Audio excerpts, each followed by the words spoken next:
السلام علیکم ورحمۃ اللہ وبرکاتہ۔ الحمد للہ وحدہ والصلاة والسلام علی من لا نبی بعدہ، اما بعد فاعوذ باللہ من الشیطان الرجیم، بسم اللہ الرحمن الرحیم۔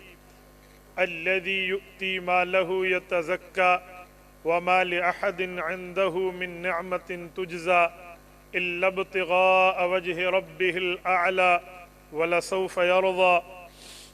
عن أم المؤمنين عائشة الصديقة رضي الله تعالى عنها قالت: قال رسول الله صلى الله عليه وسلم: لو كنت متخذا خليلا لاتخذت أبا بكر خليلا۔ رواه الإمام الهمام البخاري في صحيحه۔ صدق اللہ العظیم وبلغنا رسولہ النبی الأمی الکریم ونحن على ذلك لمن الشاہدین والشاکرین والحمد للہ رب العالمین۔ پروانے کو شمع بلبل کو پھول بس، صدیق کے لیے ہے خدا کا رسول بس۔ معزز دوستو، آج 26 جنوری 2022 بروز بدھ ہے اور ضلع جھنگ کی مشہور و معروف ایک دینی جامعہ میں، جامعہ محمدیہ 18 ہزاری میں تقریب ختم بخاری ہے۔ مجھ سے قبل حضرت پیر طریقت رہبر شریعت حضرت مولانا ناصر الدین خاکوانی دامت برکاتہم العالیہ، امیر مرکزیہ عالمی مجلس تحفظ ختم نبوت، آپ سے گفتگو فرما رہے تھے۔ اسٹیج پر جلوہ افروز ہیں شیخ الحدیث و تفسیر حضرت مولانا ارشاد احمد دامت برکاتہم العالیہ، شیخ الحدیث دارالعلوم عیدگاہ کبیر والا۔ اسی طرح جملہ علماء کرام، میں نے آپ کی خدمت میں حضرت ابو بکر صدیق رضی اللہ تعالیٰ عنہ کے حوالے سے 2-4 باتیں خدمت میں عرض کرنی ہیں۔ میں اسٹیج سے دیے گئے موضوع کی پابندی کرتے ہوئے بات کرنے کا عادی ہوں۔ مجھ سے قبل حضرت خاکوانی دامت برکاتہم نے جس طرز پہ الہامی گفتگو فرمائی ہے شان صدیق اکبر کے حوالے سے، میرا رب جانتا ہے میں نے آج سے پہلے ایسی باتیں کبھی اسٹیج پہ نہیں سنی۔ اسٹیج پر حضرت مولانا ارشاد احمد دامت برکاتہم حضرت شیخ الحدیث تشریف فرما ہے۔ میں نے حضرت خاکوانی صاحب دامت برکاتہم کی گفتگو کو اپنے الفاظ میں قلم بند کیا ہے، ان کے خلاصے کو۔ حضرت نے مجھے فرمایا کہ آپ اس کو صحیح لکھ کر بعد میں بالکل خوش خط لکھ کر مجھے دارالعلوم بھجوائیں۔ آپ اندازہ لگائیں اتنے بڑے اکابر کا، اکابرین کا اور اتنے بزرگوں کا، حضرت مولانا احسان الحق صاحب باقی حضرات نے بھی اس طرح اس کو پسند کرنا، آپ خود اندازہ لگائیں کہ اس کے بعد کچھ کہنے کی حاجت نہیں ہے۔ میں صرف 1-2 باتیں عرض کرتا ہوں اور گویا کہ پڑھا ہوا سبق اپنے اکابر کی خدمت میں عرض کیے دیتا ہوں۔ صدیق اسے کہتے ہیں کہ جس کا قول اور جس کا عمل میں فرق نہ آئے، وہ جو کہے اسے کر کے دکھائے، اسے صدیق کہتے ہیں۔ گویا صدیق منافقت کی ضد ہے، صدیق نفاق کی ضد ہے۔ منافق وہ ہے جو نفق نکالتا ہے، نفق ٹنل کو کہتے ہیں، سرنگ کو کہتے ہیں جو 2 پہاڑوں کے درمیان راستہ نکلا جاتا ہے۔ تو منافق درمیانی راہ نکال کر ادھر والے رحمان والوں کو بھی راضی کرنے کی کوشش کرتا ہے، ادھر شیطان والوں کو بھی راضی کرنے کی کوشش کرتا ہے۔ گویا منافق اپنے عمل سے بتاتا ہے کہ حج کیا کعبہ کا اور گنگا کا اشنان بھی، خوش رہے رحمان بھی، راضی رہے شیطان بھی، یہ منافق کا کام ہے۔ اس کا اپوزٹ لے لیں تو وہ صدیق بنتا ہے جو دل میں کہے وہی زبان پہ لائے۔ گویا صدیق جو بات دل میں رکھتا ہے اسی ہی زبان پہ لاتا ہے، اور اگر صدیق سے کوئی بات زبانی ظاہر ہو جائے تو وہ اپنے عمل سے اس کی تصدیق کرتا ہے۔ میرے دوستوں، میں اس پر ایک بات آپ کی خدمت میں رکھتا ہوں۔ حضرت دامت برکاتہم ارشاد فرما رہے تھے، یہ صحیح بخاری کتاب المناقب باب مناقب ابی بکر قدیمی کتب خانے کی جو ابھی آپ کے سامنے موجود ہے، اس کی جلد اول کا صفحہ 517 ہے۔ ورقے کی بائیں سائیڈ کی روایت ہے جسے خطبہ صدیق اکبر کہا جاتا ہے۔ میں اسی کے متعلق ایک بات عرض کر کے ابو بکر کے قول اور عمل کو ایک کر کے آپ کی خدمت میں پیش کرتا ہوں۔ حضرت ابو بکر صدیق جب رسالت مآب الاسلام کے بعد دنیا سے رخصت ہونے کے بعد تشریف لائے اور حضرت ابو بکر نے رسالت مآب کے ماتھے مبارک کو بوسہ دیا تو وہاں حضور پاک علیہ السلام کی خدمت میں عرض کیا، طبت حیا و میتا یا رسول اللہ، آپ نے جیسے اچھی زندگی پائی ہے ویسے اچھی آپ نے وصال پایا ہے۔ حضرت ابو بکر صدیق رضی اللہ عنہ کی اس خطبے کی مکمل روایت کو دیکھیں تو اس میں دو باتیں نظر آتی ہیں۔ ایک وہ بات ہے جو ابو بکر نے حضور پاک کے بالکل قریب ٹھہر کے کی ہے، اور ایک بات وہ ہے جو حضرت عمر اور باقی صحابہ کی موجودگی میں مجمع میں کی ہے۔ یہ خطبہ وہاں کا ہے، روایت یہاں کی ہے۔ امام بخاری رحمہ اللہ خطبہ اور ابو بکر کی روایت کو اکٹھا کر کے صحیح بخاری جلد نمبر 1 کتاب المناقب صفحہ 517 پہ لائے ہیں۔ ام المؤمنین اما عائشہ صدیقہ رضی اللہ عنہ فرماتی ہیں، حضرت ابو بکر صدیق نے جہاں یہ اعلان کیا کہ اے لوگو، من کان منکم یعبد اللہ فإن اللہ حی لا یموت ومن کان منکم یعبد محمدا فإن محمدا صلی اللہ علیہ وسلم قد مات، انہوں نے کہا کہ اگر حضور پاک کو معبود مانتے تھے تو پھر معبود پہ تو موت نہیں آتی، رسول اللہ وفات پا گئے ہیں، لہٰذا حضور پاک معبود نہیں ہے، معبود حقیقی اللہ ہے، معبود اصل اللہ ہے، ہمارا الہ اللہ ہے، عبادت کے قابل اللہ ہے۔ فإن اللہ حی لا یموت، وہ زندہ ہے، اس پر موت نہیں آئے گی۔ حضرت ابو بکر صدیق نے جہاں یہ فرمایا، اماں فرماتی ہیں، امام بخاری اسی صفحے پہ روایت لائے ہیں، حضرت ابو بکر نے ساتھ یہ بھی فرمایا، والذی نفسی بیدہ لا یذیقک اللہ الموتتین ابدا، اس ابو بکر قسم کھا رہا ہے اس اللہ کی جس کے قبضے میں ابو بکر کی جان ہے، اس اللہ کی عزت و جلال کی قسم، اس اللہ کی ہیبت و کبریائی کی قسم، لا یذیقک اللہ الموتتین ابدا، آپ پر دوسری موت نہیں آئے گی۔ آپ پر دوسری موت سے مراد کیا ہے؟ مراد تو کئی موتیں ہیں۔ ایک تو حضرت عمر فاروق کی بات کا بھی جواب ہے، جو بات ہو رہی تھی کہ شاید حضور دنیا سے تشریف لے گئے واپس آئیں گے، لیکن ایک جواب اور بھی ہے جسے حافظ ابن حجر اسقلانی المتوفا 852 ہجری رحمہ اللہ فتح الباری میں لائے ہیں، 6 جلد میں لائے ہیں۔ امام بدر الدین عینی رحمہ اللہ المتوفا 855 ہجری عمدۃ القاری میں لائے ہیں، اور تو چھوڑیے دارالعلوم دیوبند کے محشی بخاری اٹھائیے، آپ اٹھائیے صحیح بخاری کا یہی حاشیہ حضرت محدث احمد علی سہارنپوری رحمہ اللہ جو بات لائے ہیں وہ اسی صفحے کے حاشیے پر موجود ہے۔ وہ فرماتے ہیں جواب تو کئی ہیں، ان میں بہتر جواب یہ ہے کہ جو ابو بکر کہتے ہیں پیغمبر کو دوسری موت نہیں آئے گی، مراد کیا ہے؟ کہتے ہیں ان فی القبر موت و حیات غیر الانبیاء، کا قبر کا معاملہ جدا ہے، دنیا کا معاملہ جدا ہے۔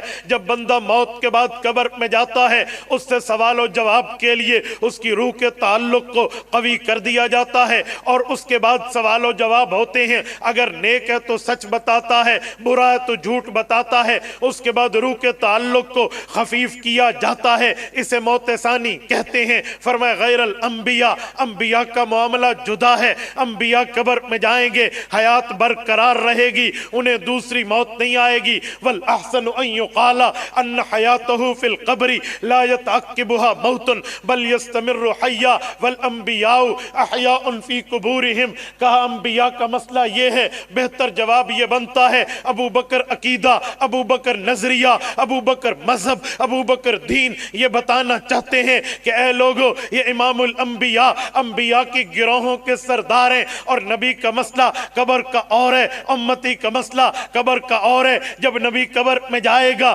پیغمبر کو حیات ملے گی، بل یستمر حیا، یہ حیات یہ پیغمبر کی زندگی برابر رہے گی، کما ان الانبیاء احیاء فی قبورہم، جیسے تمام انبیاء اپنی قبروں میں زندہ۔ یہ ابو بکر نے کہا ہے، ابو بکر صدیق کے خطبہ کی پوری روایت اٹھائیں، پیغمبر کی دنیا کی وفات کا اعلان بھی ملتا ہے، پیغمبر کی قبر کی حیات کا اعلان بھی ملتا ہے۔ ابو بکر صدیق نے رسالت مآب کی دنیا کی وفات کی بات بھی کی ہے، قبر کی حیات کی بات بھی کی ہے، اور آئیے جو ابو بکر کہتا ہے وہ کر کے دکھاتا ہے، کیونکہ صدیق منافق نہیں ہے، منافق کہتا کچھ اور ہے کرتا کچھ اور ہے۔ ابو بکر کی زندگی منافقت کی موت ہے، ابو بکر کی زندگی منافقت پہ 4 حرف ہیں۔ ابو بکر بتاتا یہ ہے کہ جو میں کہتا ہوں وہی میں کر کے دکھاتا ہوں۔ آپ کا ذوق تازہ ہے؟ سب کا تازہ ہے؟ مجھے جواب چاہیے، سب کا تازہ ہے؟ میں پیش کروں کہ ابو بکر نے جو کہا وہ کر کے دکھایا؟ توجہ رکھیں گے، سنیے۔ سورۃ الکہف اٹھائیے، آیت نمبر 11 اٹھائیے۔ رب کائنات فرماتے ہیں فَضَرَبْنَا عَلَىٰ آذَانِهِمْ فِي الْكَهْفِ سِنِينَ عَدَدًا۔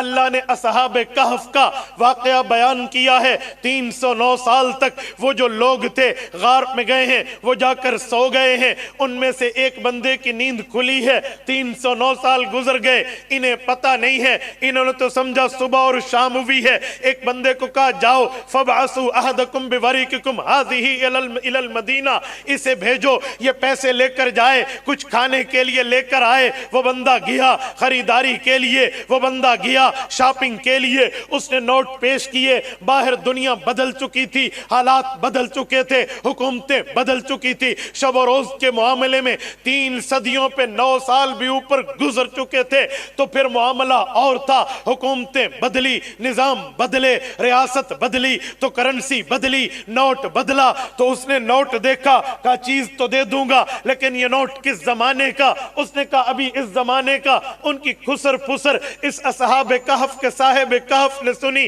یہ الٹے پاؤں واپس آیا، آ کر ساتھیوں کو کہا باہر کچھ اور ہے، بھائی وہ معاملہ کچھ اور ہے، یہ باتیں ہوئیں، رب نے سلا دیا۔ یہ جو اصحاب کہف کی کرامت ہے، یہ اصحاب کہف کے دور میں ہے، یہ امت محمدیہ میں بھی ہے۔ یہ سوال اٹھتا ہے قرآن کریم کی آیت پہ، اس امت میں بڑے بڑے لوگ آئے ہیں جنہوں نے تفسیرات لکھی ہیں، تفسیرات دی ہیں۔ قرآن کریم کی اس آیت کی شرح جو امام فخر الدین رازی رحمہ اللہ مفاتیح الغیب میں لکھتے ہیں، تفسیر کبیر میں لکھتے ہیں، میں اس آیت کی شرح کو دلیل کی دنیا میں پیش کر رہا ہوں۔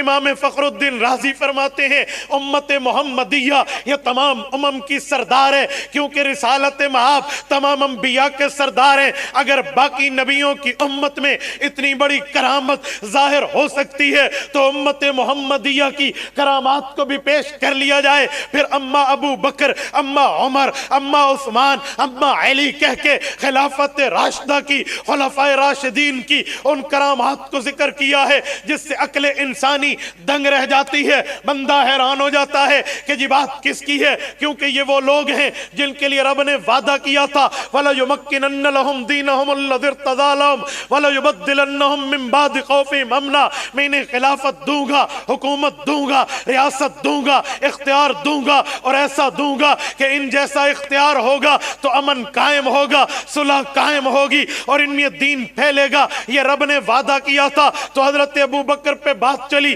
میں بات صرف ایک پیش کر رہا ہوں کہ جو صدیق کہتا ہے وہ صدیق کر کے دکھاتا ہے۔ وہ کہتے ہیں اما ابو بکر رضی اللہ عنہ فمن کراماته لما حملت جنازته الى باب قبر النبی صلی اللہ علیہ وسلم ونودی السلام علیک یا رسول اللہ فاذا الباب قد انتفع ونودی ادخل الحبیب الى الحبیب۔ امام رازی رحمہ اللہ یہ قرآن کریم سورۃ کہف آیت نمبر 11 فضربنا کی تفسیر میں لائے ہیں۔ کہا لوگو اصحاب کہف کی کرامتیں اپنی جگہ، مقام اپنی جگہ، مرتبہ اپنی جگہ، درجہ حیثیت و ویلیو اپنی جگہ، لیکن امت محمدیہ کی ویلیو، امت محمدیہ کی کرامات سنو گے آپ کو سمجھ آئے گا۔ واقعی ان کرامات کا جواب ہے کہ ان میں افضل البشر بعد الانبیاء حضرت ابو بکر کو پیش کرتا ہوں۔ کہا جب ابو بکر 2.5 سال خلافت مکمل کر کے دنیا سے رخصت ہو رہے تھے، صحابہ کو بلایا، صحابہ کرام آئے اور ان کو وصیت کی، اے لوگو، اے پیغمبر کے ساتھیو، اے پیغمبر کے رفیقو، اے پیغمبر کی جماعت، تمہارا میرے اوپر اور میرا تمہارے اوپر ایک حق تھا، آج میں اپنا حق حق تمہارے اوپر استعمال کر رہا ہوں، سنو میں تمہیں وصیت کر رہا، نصیحت کر رہا، اس پر ہو بہو عمل کرنا۔ جانشین پیغمبر ابو بکر فرمائیے ہم آپ کی نصیحت پہ وصیت پہ عمل کریں گے۔ صحابہ کرام نے پوچھا نصیحت کیا ہے، وصیت کیا ہے؟ ابو بکر کہتے ہیں میں جب فوت ہو جاؤں میری چارپائی کو اٹھانا، قبرستان نہ لے جانا، پہلے حضور پاک کے روضے پہ لے جانا، گنبد خضرا پہ لے جانا، قبر مصطفیٰ پہ لے جانا، آمنہ کے در یتیم کے پاس سامنے رکھ دینا اور کہنا غار والا یار مزار والا بننا چاہتا ہے، جو پہرا اس نے وہاں سے شروع کیا تھا اس پہرے کی تکمیل آپ کے روضے پہ کر کے آپ کا خادم آپ کے پاس آنا چاہتا ہے۔ صحابہ بڑی غور سے بڑے شوق سے ابو بکر کی نصیحت کو سن رہے۔ ابو بکر کیا کہہ رہا؟ صدیق کہے جا رہے آخر فرمایا وہاں رکھ دینا اور اگر اجازت ملے مجھے دفن کرنا، ورنہ مسلمانوں کے قبرستان میں دفن۔ یار کیا بات ہے! اوے ابو بکر جواب کیسے آئے گا رضی اللہ عنہ؟ اوے امام الصحابہ، امام الامت، افضل البشر بعد الانبیاء کیا قبر سے بات کریں گے؟ جواب کیسے آئے گا؟ اس وقت پیغمبر کے صحابہ میں حضرت عمر، پیغمبر کے صحابہ میں حضرت عثمان، پیغمبر کے صحابہ میں حضرت علی جیسی اجلہ شخصیات موجود ہیں، جلیل القدر صحابہ موجود ہیں، خلافت راشدہ کے عمود موجود ہیں، اور قرآن کریم کا حکم ہے جانے والا دنیا سے رخصت ہونے والا وصیت غلط کرے اس کے پچھلے وصیت بدل دیں۔ اگر یہ وصیت غلط ہوتی، ناجائز ہوتی، پیغمبر کے صحابہ ابو بکر کی وصیت کو بدل دیتے، پر کسی نے نہیں بدلا، اس پہ عمل کیا۔ امام راضی کہتے ہیں لما حملت جنازتہ، حضرت ابو بکر کے قبر مبارک، حضرت ابو بکر کے چارپائی مبارک کو اٹھایا گیا الی باب قبر النبی صلی اللہ علیہ وسلم، رسول اللہ کے دروازے اقدس پہ جا کے قبر مبارک کے سامنے رکھ دیا۔ فقال السلام علیک یا رسول اللہ، پیغمبر کے صحابہ نے پیغمبر کی قبر پہ سلام پڑھا۔ پتہ چلا رسول اللہ کی قبر پہ سلام پڑھنا میرے صحابہ کا وطیرہ ہے۔ السلام علیک یا رسول اللہ، تخاطب سے، قرب میں خطاب سے سلام پڑھا۔ جب پڑھ لیا اور اس کے بعد عرض کیا ھذا ابو بکر بالباب، ابو بکر آیا ہے، دروازے پہ آیا ہے، سوال کر رہا ہے، اپلیکیشن و درخواست و التجا پیش کر رہا ہے۔ غار میں بھی آپ نے مجھے اپنا رفیق اپنایا تھا، مزار میں بھی اپنا لیجئے۔ آؤ، یہ بات ہو رہی ہے۔ جواب کیا ہے؟ امام راضی کہتے ہیں فیض الباب قد انتفع، یہ دروازہ خود بخود کھلا، ونودی ادخل الحبیب الی الحبیب، پیغمبر کے روضہ اقدس سے پیغمبر کریم کی اجازت نامہ آیا اور پیغمبر کے روضے سے ندا آئی، دنیا میں بھی یار تھا آج بھی یار ہے، یار کو یار تک پہنچا دو۔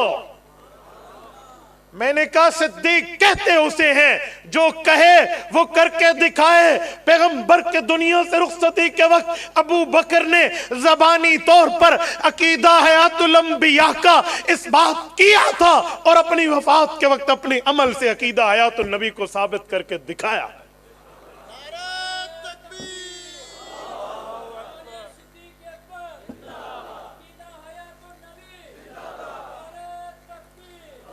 تو ابو بکر وہ ہے جو کہے وہ کر کے دکھائے۔ میں اپنے اکابر کی زیادہ سما خراشی کا وقت آپ کی خدمت میں موجود ہو کے ضائع نہیں کرنا چاہتا، میں اسی باتوں پہ اکتفا کرتا ہوں۔ اقول قولی ھذا واستغفر اللہ وآخر دعوانا ان الحمد للہ رب العالمین۔